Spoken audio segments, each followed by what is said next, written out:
Malik Yoba, NYPD undercover star. He made a video saying men of our ilk, right? Men should classify as non-white. Uh, and this, again, the conversation we're having is, a bit of hyperbole, a bit of distinction, and a bit of history, all wrapped. So it's a conversation, we should have. It's a conversation that, we should look into, as far as, us being not rebranded or not reclassified again, because it's kind of ironic that he instates this, given the fact that, when the next census come up, how are people going to be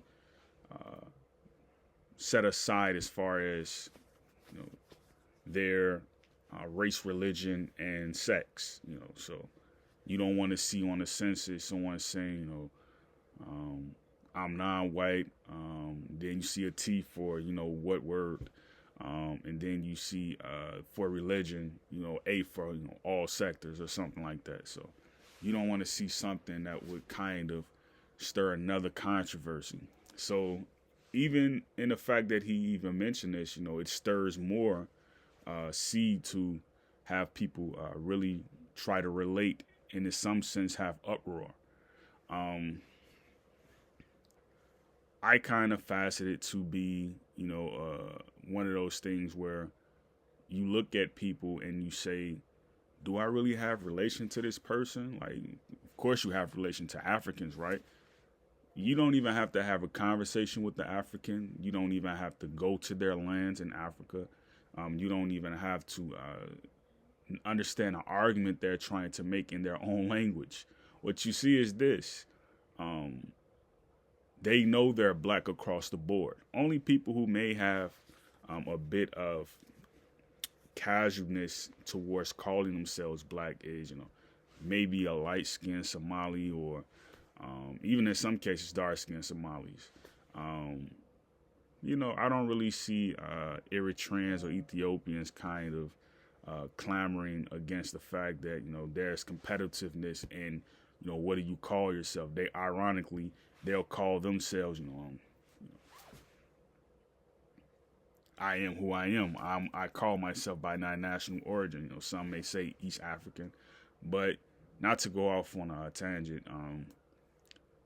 We see people who call themselves black, and you wonder what political motives they have behind it, because a lot of the times when you hear people who call themselves black, they'll say in the same breath, I'm not African, or who is this African booty scratcher or something like, without even knowing the person's origin. Because like I've been mistaken to be someone who comes from the continent of Accra, right? And in a sense that, I have a Cameroon flag up now, and I have a Burkina flag up in my other room right now. And then I have another flag up in my other properties. So you can see the pushback, and you can see the fact that people are not necessarily Pan-Africanists. People are not necessarily identifying with their descent, or people aren't necessarily trying to have the conversation of, who is this person? They're not trying to figure things out in that manner. They just want to go along with the re-knowing of either, because there's a new thing that people do, right? They'll put in an acronym. If you know, and what you see is that the people who say these things, oftentimes, either they're staunch African or they just hate Africans, but they'll say they're black. So it's a different ways you can look at, Malik Yoba making that video, and, him walking down New York, but, or New Jersey, one of them. But it is what it is. We love this. We love what he did. Great peace, Yakoki.